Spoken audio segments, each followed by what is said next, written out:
आपने देखा तालिबान के हाथ लगे अमेरिकी हथियार देखे। सुपर पावर अमेरिका ने इन हथियारों को अफगानिस्तान में तैनात किया जो अब तालिबान के हाथ लग चुके हैं। इन हथियारों की कीमत 2.5 लाख करोड़ रुपए आंकी जा रही है। चलिए अब आपको यह भी बताते हैं कि कौन से हथियारों की कीमत कितनी है। 2.5 लाख डॉलर की कीमत सिर्फ हमवीज वाहन यानी युद्धक वाहनों की है। 15 लाख डॉलर के करीब एक मोबाइल स्ट्राइक फोर्स व्हीकल की मौजूदा कीमत है।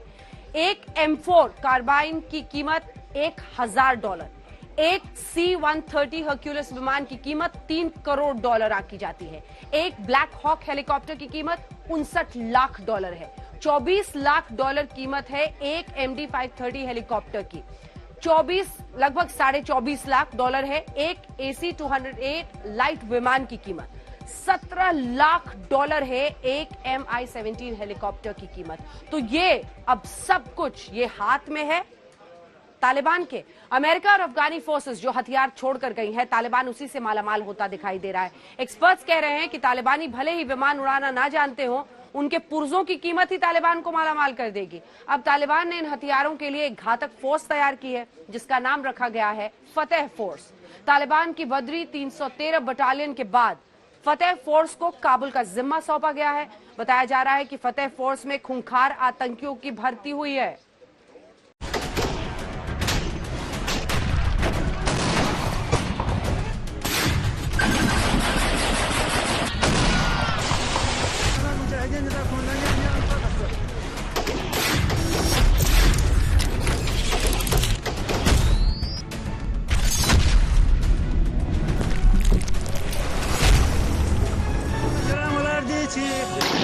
काबुल में तालिबानी राज स्थापित हो गया है और तालिबान ने राजधानी काबुल की सुरक्षा के लिए नई कमांडो यूनिट का गठन किया है।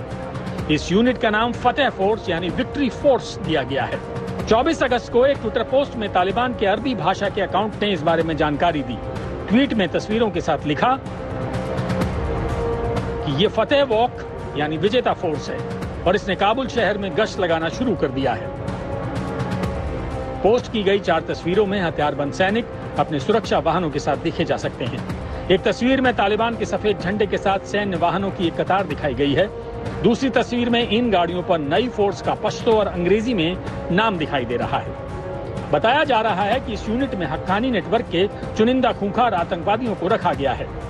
काबुल में तैनात इस आतंकी यूनिट ने कई चौकियां भी स्थापित कर ली हैं। अमेरिकी राइफल M4, कमांडो की कैमोफ्लेज ड्रेस और बॉडी आर्मर पहने ये आतंकी राजधानी में हमवी और बाकी कई गाड़ियों में सवार होकर गश्त भी लगा रहे हैं। बताया जा रहा है कि ये यूनिट सीधे हक्कानी नेटवर्क में नंबर 2 अनस हक्कानी को रिपोर्ट कर रही है। अनस को हाल ही में काबुल का सुरक्षा प्रमुख नियुक्त किया गया है। ये आतंकी अफगानिस्तान में कई बड़े आतंकी हमलों में सीधे शामिल हैं। तालिबान की फतेह फोर्स के आतंकी अमेरिकी सेना के नेवी सील की ड्रेस पहने हुए दिखाई दे रहे हैं। सोशल मीडिया में जारी तस्वीरों में ये आतंकी ब्लास्ट प्रूफ चश्मा, सैन्य जूते, bullet proof jacket, gloves, blast helmet और M4 जैसे घातक हथियार लिए दिख रहे हैं। कई आतंकियों के हेलमेट में नाइट विजन डिवाइस भी लगी हुई है। माना जा रहा है कि ये सामान उन्हें अफगान सेना से मिला है। तालिबान की विक्ट्री फोर्स बद्री 313 के बाद दूसरी कमांडो यूनिट है। इस यूनिट के लड़ाके भी अमेरिकी सैनिकों की तरह कैमोफ्लेज जूते, बॉडी आर्मर और कपड़े पहनते हैं। इतना ही नहीं, ये आतंकी हाथ में अमेरिकी M4 राइफल लिए हमवी गाड़ी से गश्त लगाते हैं। तालिबान ने अपनी इस कमांडो यूनिट का बद्री 313 नाम बद्र की लड़ाई के नाम पर रखा है। अमेरिकी अधिकारियों का दावा है कि तालिबान ने अफगानिस्तान पर कब्जे के बाद करीब $28 बिलियन के हथियारों को जब्त किया है। ये हथियार अमेरिका ने 2002 और 2017 के बीच अफगान बलों को दिए थे। एक अधिकारी ने नाम न छापने की शर्त पर बताया कि जो हथियार नष्ट नहीं हुए हैं वो अब तालिबान के कब्जे में हैं। आज तक ब्यूरो। आपने देखा कि अफगानिस्तान और अमेरिका हथियारों पर कब्जे के बाद तालिबान कितना ताकतवर हो गया। आज अमेरिका अफगानिस्तान छोड़कर भाग रहा है, चंद घंटों बाद वो काबुल को खाली कर देगा। लेकिन कुछ जानकारों की माने तो तालिबान को अमेरिका ने ही खड़ा किया है। कैसे, आइए देखते हैं इनसाइड स्टोरी।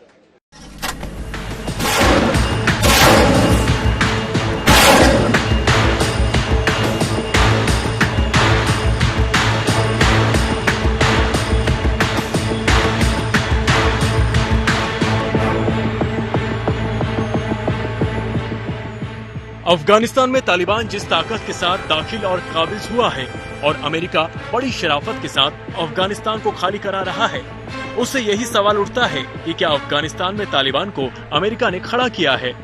अफगानिस्तान के स्थानीय गुरिल्ला लड़ाकों के समूहों ने सालों तक अमेरिकी समर्थन के सहारे सोवियत संघ के खिलाफ झंडा उठाए रखा। अमेरिका ने उन्हें हथियार और पैसा मुहैया कराए ताकि उनके दुश्मन सोवियत संघ के मंसूबों को नाकाम किया जा सके।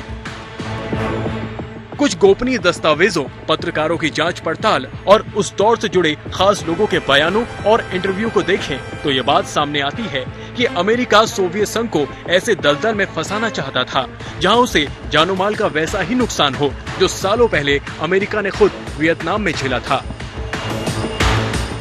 यह अमेरिका का ऑपरेशन साइक्लोन था और उस वक्त के मीडिया ने इसे अमेरिकी इंटेलिजेंस एजेंसी CIA के इतिहास का सबसे बड़ा खुफिया अभियान करार दिया था। शुरू में ऑपरेशन साइक्लोन के तहत विद्रोहियों को केवल सोवियत दौर के पुराने हथियार मुहैया कराए गए, जैसे AK-47 राइफलें और अलग अलग अरब देशों के जरिए उन्हें पैसे की मदद पहुंचाई गई। ऐसा इसलिए किया गया ताकि अमेरिका दुनिया को ये दिखा सके उसका इससे कोई लेना देना ही नहीं है। सच ये है कि साल 1994 तक अफगानिस्तान के दक्षिणी शहर कंधार में तालिबान का नाम भी कम ही लोगों ने सुना था। ये वो लोग थे जो मदरसों में ट्रेंड हुए थे। ये पख्तून मूल के नौजवान थे जो खुद को तालिबान लड़ाके कहते थे और आहिस्ता आहिस्ता कंधार में इनकी लोकप्रियता बढ़ने लगी। तालिबान के उदय तक सोवियत संघ का पतन हो चुका था, लेकिन ये सच है कि तालिबान की स्थापना में शामिल कुछ लीडर्स उन वॉर लॉर्ड्स में शामिल थे जिन्हें सोवियत संघ के खिलाफ लड़ाई के वक्त अमेरिकी मदद मिली थी। सोवियत संघ को शिकस्त देना अमेरिका का सबसे बड़ा मकसद था और जिहादी कहलाना उस वक्त नकारात्मक नहीं माना जाता था। इस लफ्ज से बदनामी का रिश्ता अल-कायदा और इस्लामिक स्टेट जैसे संगठनों के खून खराबे की वजह से बाद में शुरू हुआ।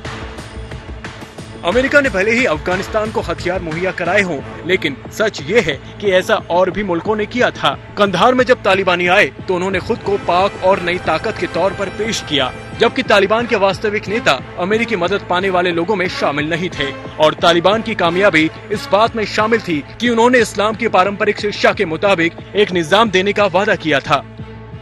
सोवियत संघ के खिलाफ जीत और अमेरिकी मदद ने उनके जिहाद को फख्र करने की स्थिति में ला दिया था और तालिबान को इस माहौल का फायदा हुआ। आज तक ब्यूरो।